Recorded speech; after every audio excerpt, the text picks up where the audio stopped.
Under this sound's magic, Emily's cough, like an ensemble, was taken for treatment promptly.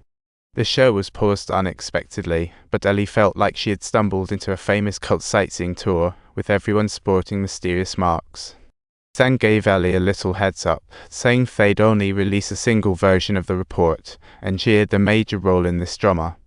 This place had all sorts of strange little details, like ballet from blue club cultists and ceramic knickknacks, all just fancy accessories, with the only true star being the sound of music. Suddenly, a boy rushed over, stuttering an apology, saying his finger slipped, causing this accident. The lead shoulder was hurt, no biggie, but Ellie wasn't buying that this was just an accident. She started questioning this place, like she was in a real-life survival game, completely monitored, with phones confiscated long ago. The prison vibes were getting strong. Even now, this room may be under surveillance, scarier. People are vanishing like air. She warned everyone not to ignore the signs, but they treated her like a clown, laughing and asking if she'd been sneaking drinks. Next day, Ellie slipped out the window into an animal museum packed with specimens, just seeking her phone. She totally missed the corpse lying quietly beside her. Her wish to escape this place felt spine-chilling. Morty rushed over to ask what was wrong, but Ellie only cared about where Bill and Emily went. The explanation sounded like a bad joke.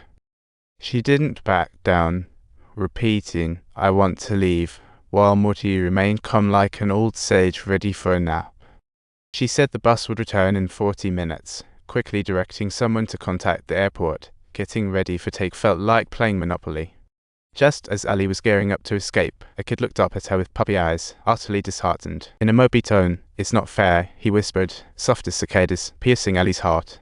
Seeing this, Morty had a light bulb moment and offered a thoughtful solution. She said the kids' activity building was at the entrance, urging Ellie to stay for the show before leaving, as if planning an event. Ellie hesitated a moment, quietly asking if she could see the exit from that building.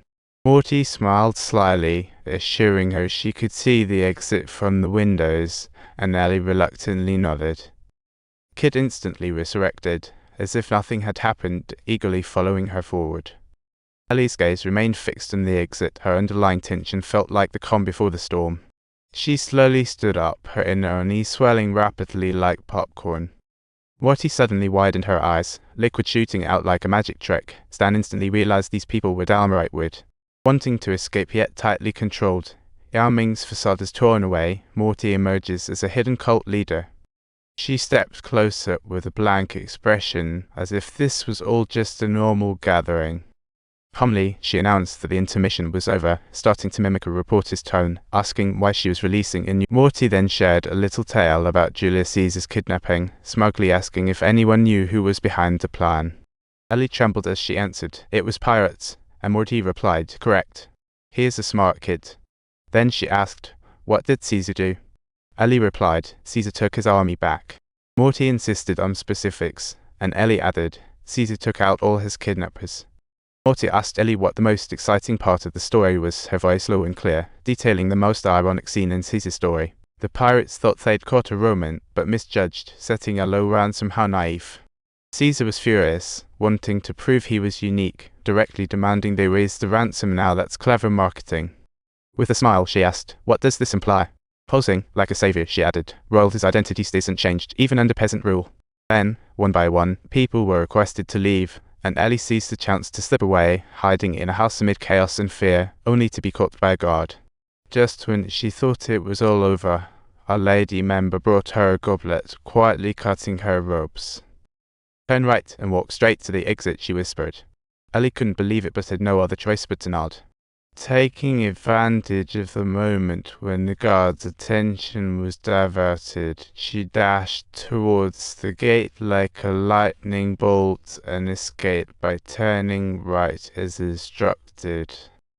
However, when she returned to the estate with the cops, she found it was eerily empty, with only Morty there doing a clean-up. She wore a white suit, commenting on the music as if hosting a funeral, surrounded by several downed guests. All the former cult members seemed to have vanished without a trace that night, leaving not even a shadow behind. 2 years later, Ellie had become a best-selling author. Her book Our Time in the Sun became a bestseller and a cultural phenomenon. The book vividly chronicled those terrifying experiences, while Morty remained locked up in a mental hospital, still radiating mystery and danger. A reporter asked Ellie if the content was a global bestseller. She answered with a complex look, just wanting to tell the truth. At that point, Morty's spokesperson reached out to Ellie, suggesting a meeting. Despite her family and friends' protests, Ellie decided to go for it. She hoped to find some answers, especially regarding the whereabouts of the missing and why the member let her go. She was led into a room where Morty had been elegantly waiting, bound yet still exuding grace. She calmly greeted her, saying, "Everything's a bit heavy, huh?" Ellie piped up, asking about her calling it a novel. She noted Morty's work was a 320-page non-fiction. Interesting, the twist came fast.